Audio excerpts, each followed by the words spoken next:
10 सीटें जीतते हैं तो आप ये मानकर चलिए कि विधानसभा में एक बड़ा खेल हो सकता है, क्योंकि नीतीश कुमार लगातार सीएम बन के कहीं ना कहीं उनकी जो छवि है उसको कह सकते हैं कई तरह से, और उसके ऊपर सवाल खड़े हुए हैं कई तरह से। जो बीजेपी के लोग हैं उन्होंने भी ये बात कही है कि भाई हर बार नीतीश कुमार यादव सबकी पसंद है। इंडिया गठबंधन ने भी कहा है कि बिहार में तेजस्वी यादव एक बेहतर सीएम साबित हो सकते हैं, उन्हीं के नाम पर आने वाला विधानसभा चुनाव लड़ा जाएगा। तो यहाँ पर ये जो स्थिति है, ये जो चीजें कहीं ना कहीं इंडिया गठबंधन के पक्ष में। नमस्कार, मैं नाज़मीन खान और आप देख रहे हैं SPN 9 न्यूज। लोकसभा चुनाव के बाद विधानसभा चुनाव से पहले बिहार में नेता प्रतिपक्ष और पूर्व उप मुख्यमंत्री तेजस्वी यादव ने कमर कस ली है और 17 अगस्त वो तारीख है जब से तेजस्वी यादव की एक यात्रा बिहार में निकाली जाएगी और ये यात्रा लोकसभा चुनाव से पहले निकली यात्रा के जरिए ही होगी। जैसी ही यात्रा होगी और इसी यात्रा के जरिए एनडीए पर निशाना साधते हुए तेजस्वी यादव नजर आएंगे। और क्या यही यात्रा बिहार में सरकार बदल कर रहेगी? क्या बिहार में जहां नीतीश कुमार दावा करते हैं कि 10वीं बार मुख्यमंत्री की कुर्सी पर वही काबिज होंगे, और जहां जनता दल यूनाइटेड की तरफ से संदेश ये दिया जाता है कि एनडीए की तरफ से बिहार में चुनाव नीतीश कुमार के नेतृत्व में लड़ा जाएगा, तो क्या अब नीतीश कुमार ही वजह बनेंगे एनडीए की हार की और सीएम कुर्सी नीतीश कुमार के हाथों से छिनती हुई नजर आएगी और सबसे बड़ा दायित्व यहाँ पर तेजस्वी यादव निभाते हुए नजर आएंगे? इससे जुड़े हुए तमाम सवाल बनते हैं। न्यूज रूम में मौजूद है, तमाम सवालों के जवाब खंगालेंगे। आखिरकार क्या तेजस्वी यादव की यात्रा जो 17 अगस्त से शुरू होगी, क्या इसका असर एनडीए पर पड़ता हुआ नजर आएगा? अमन सर मेरे साथ मौजूद है, जानने की कोशिश करेंगे। अमन सर, जैसे कि लोकसभा चुनाव से पहले तेजस्वी यादव ने यात्रा निकाली थी, जिस तरीके से पूरा बिहार उनकी इस यात्रा में उमड़ता हुआ नजर आया था, भरपूर समर्थन मिला था, लेकिन लोकसभा चुनाव में जीत पाई नहीं आरजेडी, 4 सीटों पर सिमट कर रह जाती है। क्या लगता है विधानसभा चुनाव से पहले तेजस्वी यादव की ये यात्रा विधानसभा चुनाव जिताने में कारगर साबित होती हुई नजर आएगी? देखिए नाज़मीन, अगर हम यात्रा के बारे में बात करें तो जाहिर बात है कि जन विश्वास यात्रा, जिस तरह से उसमें लोग उमड़े, जिस तरह से तेजस्वी के साथ में लोग रातों में खड़े हुए नजर आए, उससे ये लग रहा था कि यहाँ पर जो इंडिया गठबंधन है बहुत बड़े लेवल पर जीत दर्ज करने वाला। लेकिन जब रिजल्ट सामने आते हैं तो लगभग 10 सीटों के आसपास जो है इंडिया गठबंधन नजर आता है। लेकिन देखिए जो नतीजे हैं उन्हें बेहतर कहा जा सकता है इंडिया गठबंधन के लिहाज से, क्योंकि एक मात्र सीट 2019 में कह सकते हैं महागठबंधन के पास थी। ऐसे में अगर 10 सीटें जीतते हैं तो आप ये मानकर चलिए कि विधानसभा में एक बड़ा खेल हो सकता है, क्योंकि नीतीश कुमार लगातार सीएम बन के कहीं ना कहीं उनकी जो छवि है उसको कह सकते हैं कई तरह से, और उसके ऊपर सवाल खड़े हुए हैं कई तरह से। जो बीजेपी के लोग हैं उन्होंने भी ये बात कही है कि भाई हर बार नीतीश कुमार क्यों, जेडीयू के अंदर खाने में भी ये बात चल रही है कि भाई नीतीश कुमार के आगे हमें कोई चेहरा देखना चाहिए। अगर बीजेपी की बात करें तो बीजेपी में आखिर वो कौन सा नाम होगा जो सीएम बन सकता है? क्या चिराग पासवान नहीं चाहेंगे कि वो सीएम बने? तो फिलहाल एनडीए गठबंधन में सीएम पद को लेकर एक तरीके से कोई चेहरा क्लियर नहीं है। वहीं अगर इंडिया गठबंधन की बात करें तो तेजस्वी यादव सबकी पसंद है। इंडिया गठबंधन ने भी कहा है कि बिहार में तेजस्वी यादव एक बेहतर सीएम साबित हो सकते हैं, उन्हीं के नाम पर आने वाला विधानसभा चुनाव लड़ा जाएगा। तो यहाँ पर ये जो स्थिति है, ये जो चीज़ें कहीं ना कहीं इंडिया गठबंधन के पक्ष में जाती हुई नजर आती है। और यहाँ पर अगर 10 सीटें इंडिया गठबंधन ने जीती है नाज़मीन, तो आप ये मानकर चलिए कि लगभग वो जो हम कहें 70-80 सीटों के आसपास कहीं ना कहीं फिर से एक बार इंडिया गठबंधन जो है वो जीतता हुआ नजर आ सकता है। और ये जो टारगेट है इंडिया गठबंधन का, ये सत्ता के बहुत करीब जाता हुआ दिखाई पड़ सकता है, क्योंकि 70-80 के आसपास तो अभी भी आरजेडी नजर आती है। कांग्रेस पार्टी का अच्छा साथ मिलता है, साथ में मुकेश सहनी है या और भी कोई दल साथ में आता है, तो यहाँ पर 100+ जाते हुए नजर आ सकते हैं। और ऐसा होता है तो सत्ता बीजेपी और जेडीयू के हाथ से फिसल सकती है। सर, जैसे कि आपने कहा कि लोकसभा चुनाव में इंडिया गठबंधन 10 सीटें यहाँ पर जीतता हुआ नजर आया, लेकिन जो निर्दलीय चुनाव पूर्णिया से जीते थे पप्पू यादव, उनका एक बड़ा संदेश सामने आया है कि कांग्रेस पार्टी को अकेले चुनाव लड़ना चाहिए। अगर कांग्रेस पार्टी अकेले बिहार में चुनाव लड़ेगी तो तमाम पार्टियों के रास्ते बंद हो जाएंगे। तो पप्पू यादव का ये बयान क्या इस और इशारा करता है कि लोकसभा चुनाव में जो गठबंधन था आरजेडी और कांग्रेस का, वो गठबंधन विधानसभा चुनाव में नजर नहीं आने वाला है? देखिए जाहिर बात है कि शायद पप्पू यादव अति आत्मविश्वासी होते हुए नजर आ रहे हैं, क्योंकि कांग्रेस पार्टी 2 से 3 सीटें बिहार के अंदर जीती। ऐसा नहीं है कि उसने पूरी तरह से एक माहौल अपने पक्ष में कर लिया, और जो जीते हैं सीटें वो भी कहीं ना कहीं आरजेडी के साथ मिलकर जीती हैं, तो यहाँ पर कांग्रेस पार्टी को भी अपने आप को साबित करना बाकी है। भले ही पप्पू यादव निर्दलीय होकर चुनाव जीते, लेकिन उनके साथ में भी डायरेक्टली कांग्रेस पार्टी ने सपोर्ट नहीं किया, तो यहाँ अभी कांग्रेस पार्टी के लिए माहौल उतना वाजिब नहीं है। और देखिए दूसरी बड़ी बात की आरजेडी का जो वोट बैंक है वो उनके लिए हमेशा से मजबूत रहा है। 2020 में भी कह सकते हैं आरजेडी के पास में लगभग 80 सीटें आई और जो कह सकते हैं सबसे बड़ा दल बनकर उभरे। तो यहाँ पर ये कहना कि आरजेडी के साथ मिलकर कांग्रेस पार्टी कोई अपना नुकसान कर सकती है, मेरे ख्याल से ये जो तर्कहीन बात है। और जाहिर बात है कि कांग्रेस पार्टी को अपने आप को मजबूत करने के लिए यहाँ पर तमाम बड़े नेताओं को कहीं ना कहीं बनाना होगा, उनको मजबूत करना होगा। साथ में पप्पू यादव की स्थिति को भी अपने आप को स्पष्ट करना होगा कि या तो कांग्रेस पार्टी के वो साथ हैं या फिर वो साथ नहीं है, क्योंकि कई बार ऐसा लगता है कि राहुल गांधी के साथ में वो खड़े हुए नजर आते हैं, कई बार ऐसा लगता है कि कांग्रेस के खिलाफ ही बयानबाजी करते हुए दिखाई एक और सवाल रहेगा, निर्दलीय चुनाव जीता लेकिन अभी तक समर्थन नहीं दिया, कभी आरजेडी की तारीफ करते हैं, कभी कांग्रेस की तारीफ करते हैं, क्या लगता है समर्थन देते हुए नजर आएंगे? देखिए वही बात मैं कह रहा हूँ कि पप्पू यादव जिस तरह की राजनीति करते हुए नजर आते हैं, जाहिर बात है कि उनका जो रुझान है, रुख है,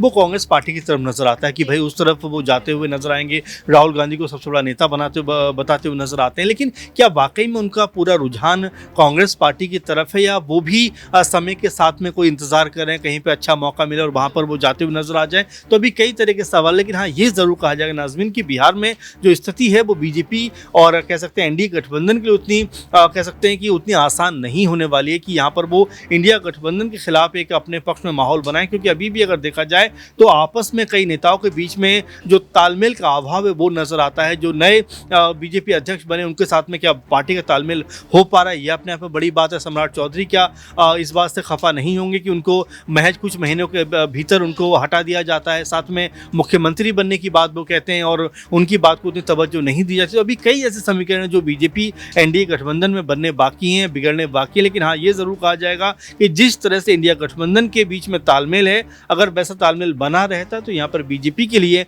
मुश्किलें खड़ी होती हुई नजर आएंगी। जहां पप्पू यादव ने समर्थन नहीं दिया है, जहां निर्दलीय चुनाव लड़ते हुए नजर आए, लेकिन देखा जाए तो तारीफ कभी आरजेडी की, कभी कांग्रेस पार्टी की, तो कभी नीतीश कुमार की भी करते हुए नजर आते हैं। लेकिन रुपौली विधानसभा सीट पर हुए उपचुनाव में जिस निर्दलीय प्रत्याशी ने जीत हासिल की, शंकर सिंह की बात करें तो वही शंकर सिंह को लेकर कहा जाए तो वो जेडीयू पार्टी को समर्थन दे देते हैं। और ऐसे में देखा जाए तो चिराग पासवान की पार्टी के सदस्य रह चुके हैं। समर्थन चिराग पासवान को देना चाहिए था, लेकिन शंकर सिंह समर्थन देते हैं जेडीयू पार्टी को। ऐसे में चर्चाएं हो जाती हैं कि आखिरकार बीमा भारती क्या रास्ता अपनाएगी। बीमा भारती जो अति आत्मविश्वास में नजर आई, जेडीयू पार्टी को छोड़ देती हैं, आरजेडी की तरफ बढ़ जाती हैं, लोकसभा का चुनाव, विधानसभा का चुनाव लड़ती हैं, लेकिन दोनों ही चुनाव में हार का सामना करना पड़ता है। अब यही वजह बन रही है कि बीमा भारती नीतीश कुमार से मुलाकात करती हुई नजर आई।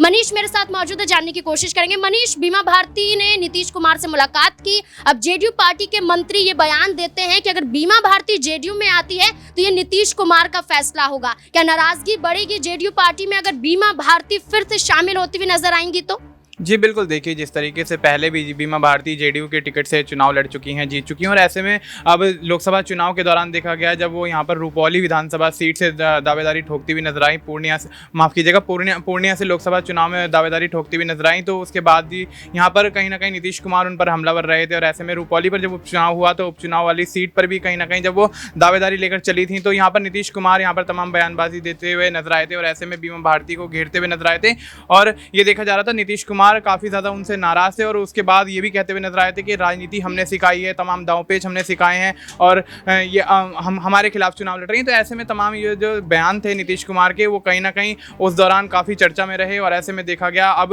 यहाँ पर रुपौली उपचुनाव पर भी उनकी हार होती हुई नजर आई और उसके बाद भी यहाँ पर नीतीश कुमार उन पर हमला करने से कहीं ना कहीं चूक नहीं रहे थे, उन पर तमाम हमले सियासी करते हुए नजर आए थे। लेकिन अब देखा जा रहा है जिस तरीके से नीतीश कुमार की तरफ रुख करती हुई बीमा भारती नजर आई है, तो अब देखना है वाकई दिलचस्प होगा कि नीतीश कुमार क्या उनको कोई यहाँ पर बड़ी सीट या बड़ी उपलब्धि उनको देते हुए नजर आएंगे पार्टी के अंदर और किस तरीके का उनका यहाँ पर ओहदा रखेंगे, क्योंकि देखा जा रहा है जिस तरीके से लंबे अरसे से दोनों ही एक दूसरे के कहीं ना कहीं खिलाफ नजर आए और ऐसे में देखा गया जिस तरीके से नीतीश कुमार का रुख बीमा भारती को लेकर देखा गया तो वो कहीं ना कहीं ये ऐसा रुख था कि उनको अपनी पार्टी में वो शामिल नहीं करेंगे, कोई बड़ी उपलब्धि नहीं देंगे। लेकिन अब जब रुख करती हुई नजर आई है तो वाकई यहाँ पर अब बीमा भारती को क्या कुछ यहाँ पर जिम्मेदारी मिलती हुई नजर आएगी, क्या वाकई नीतीश कुमार आने वाले विधानसभा चुनाव में जो कि 2025 में होने उसमें कोई बड़ी यहाँ पर उनको यहाँ पर जिम्मेदारी देते हुए नजर आएंगे, और क्या यहाँ पर बीमा भारती अगर उस जिम्मेदारी को भी निभाती हुई नजर नहीं आई है, वहाँ पर भी करारी हार का यहाँ पर सामना करती हैं, तो अब बीमा भारती का राजनीतिक जो भविष्य है वो किस तरीके का होगा, ये तो खैर आने वाले वक्त में ही पता जी लगेगा। बिल्कुल, बीमा भारती पर फैसला नीतीश कुमार का होगा, लेकिन नीतीश कुमार बिहार में सीएम चेहरे के रूप में आगे आएंगे,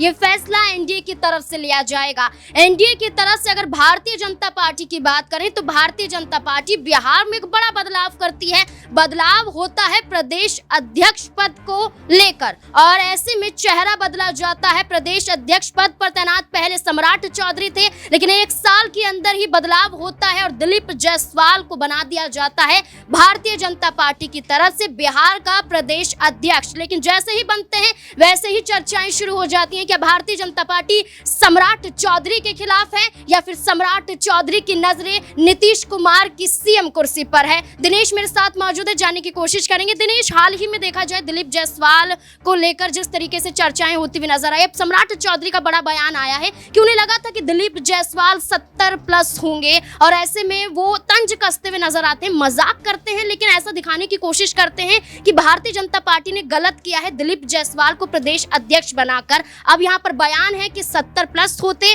लेकिन वो 60 के निकल जाते हैं, तो ऐसे में वो भारतीय जनता पार्टी का पट्टा पहनाते हुए नजर आते हैं। ऐसे बयान सम्राट चौधरी के, इस बयानों को लेकर आपका क्या मानना है? सम्राट चौधरी की नाराजगी है या कोई और बड़ी रणनीति को तैयार करते हुए नजर आ रहे हैं? देखिए, यहाँ पर नाजमीन सम्राट चौधरी को देखा जाए तो मुरेठा खोलते हुए नजर आए थे। उनकी उम्मीदें तो ये थी कि ये मुरेठा खोलने से क्या पता सीएम की कुर्सी उनको मिल जाएगी, लेकिन उन्हें इस बात का अंदाज नहीं था कि यहाँ पर प्रदेश अध्यक्ष की कुर्सी जो है उनसे छीनती हुई नजर आ सकती है। तो ये बड़ा झटका है सम्राट चौधरी के लिए, क्योंकि चुनाव से पहले प्रदेश अध्यक्ष का पद छिन जाना यहाँ पर कहीं ना कहीं पार्टी संगठन में उनके कद को दर्शाता है कि पार्टी हाईकमान जो है उनकी कार्यशैली को लेकर, उनकी सियासी गतिविधियों को लेकर संतुष्ट नहीं है, और इसीलिए परिवर्तन किए गए हैं। जिस तरीके से पिछले वक्त उनकी बयानबाजी रही है वो भी कोई विशेष चर्चा का विषय बनी रही है। तो ऐसे में सम्राट चौधरी कहीं ना कहीं अब अपने आप को जिस तरीके से बिहार की राजनीति में एक बड़े राजनेता के तौर पर देखना शुरू कर चुके थे। पिछले कुछ वक्त से उनकी तरफ से कोशिशें की जा रही थी कि भाई अब यदि नीतीश कुमार सत्ता से रुखसत होते हैं तो मेरा नंबर यहाँ पर चीफ मिनिस्टर बनने में आने वाला है, क्योंकि लंबे वक्त से यहाँ पर बिहार की राजनीति में सक्रिय है और एक अच्छा पॉलिटिकल बैकग्राउंड है। तो उसको देखते हुए यहाँ सम्राट चौधरी की उम्मीदों को झटका जरूर लगा है। ऐसा नहीं है कि सम्राट चौधरी जो है एक काबिल नेता नहीं है, क्योंकि लगातार बिहार की राजनीति को समझते रहे हैं, लेकिन भारतीय जनता पार्टी संगठनात्मक रूप से परिवर्तन करके यहाँ पर चुनाव से पहले कोई ऐसे संकेत देना चाहती है जिससे कि विवादित जो चेहरे हैं, यानी कि जिनको लेकर के लगातार चर्चाएं रहती हैं और पार्टी संगठन को भी यहाँ पर सोच विचार करने की स्थिति में आना पड़ता है। तो ऐसे में सम्राट चौधरी को यहाँ से हटा करके दिलीप जायसवाल को प्रदेश अध्यक्ष बनाना कहीं ना कहीं इस बात के संकेत देता है कि पार्टी संगठन के जो तमाम पदाधिकारी हैं वो सम्राट चौधरी की कार्यशैली से खुश नहीं हो सकते हैं। आगामी वक्त में टिकट डिस्ट्रीब्यूशन होना है तो उसको लेकर के जाति समीकरण को साधना बेहद जरूरी हो जाता है। तो ऐसे में सम्राट चौधरी किस तरीके से यहाँ पर जो है अपना संबंध रखते हैं और किस तरीके से राजनीतिक समीकरणों को साधते हुए नजर आते हैं, ये भी बड़ा सवाल है, क्योंकि भारतीय जनता पार्टी की प्राथमिकता ये है कि 2025 में अब जिस तरीके से चिराग पासवान को उन्होंने 5 सीटें दी और खुद भारतीय जनता पार्टी ने यहाँ पर बराबर यहाँ सीटें जीतने का काम किया जेडीयू से, तो आने वाले वक्त में ये सोचेंगे कि यहाँ पर यदि नीतीश कुमार को साइडलाइन करना पड़ जाए तो सम्राट चौधरी जैसे चेहरे का इस्तेमाल करके तो नीतीश कुमार को साइडलाइन नहीं किया जा सकता है। लेकिन आगे आने वाले वक्त में ये जरूर देखना होगा कि आखिरकार सीएम चेहरा कौन होता है, क्योंकि यदि भाजपा उस परिस्थिति में पहुंचती है जहां से कुछ ऐसे सहयोगियों की संख्या बल की उतनी आवश्यकता नहीं होती है बड़ी मात्रा में, तो वहां पर कहीं ना कहीं ऐसा एक सियासी ताना बाना बुना जा सकता है जिसके आधार पर पहली बार बिहार में जो है भारतीय जनता पार्टी पूर्ण बहुमत की सरकार बना सके। बिहार में चुनाव विधानसभा का 2025 में होना है, लेकिन चुनाव से पहले बिहार में कई मुद्दे हैं जहां तेजस्वी यादव को मजबूती के साथ पेश कर रहे हैं और वहीं कई ऐसे मुद्दे हैं जहां एनडीए में फूट भी पड़ सकती है, और यही मुद्दे बिहार में अब चरम पर पहुंचते हुए नजर आ रहे हैं। और इन्हीं मुद्दों के जरिए तेजस्वी यादव यात्रा निकालेंगे बिहार में 17 अगस्त को। अब देखना होगा क्या यात्रा और एनडीए में पड़ती फूट क्या बदलाव लेकर आएगी बिहार में। क्या नीतीश कुमार ही होंगे मुख्यमंत्री चेहरे के रूप में या फिर बदले जाएंगे, और आखिरकार विधानसभा का चुनाव कौन जीतता हुआ नजर आएगा। तमाम मुद्दों को लेकर आपकी क्या राय कमेंट सेक्शन में जरूर बताएं। देखते रहें SPN9 न्यूज।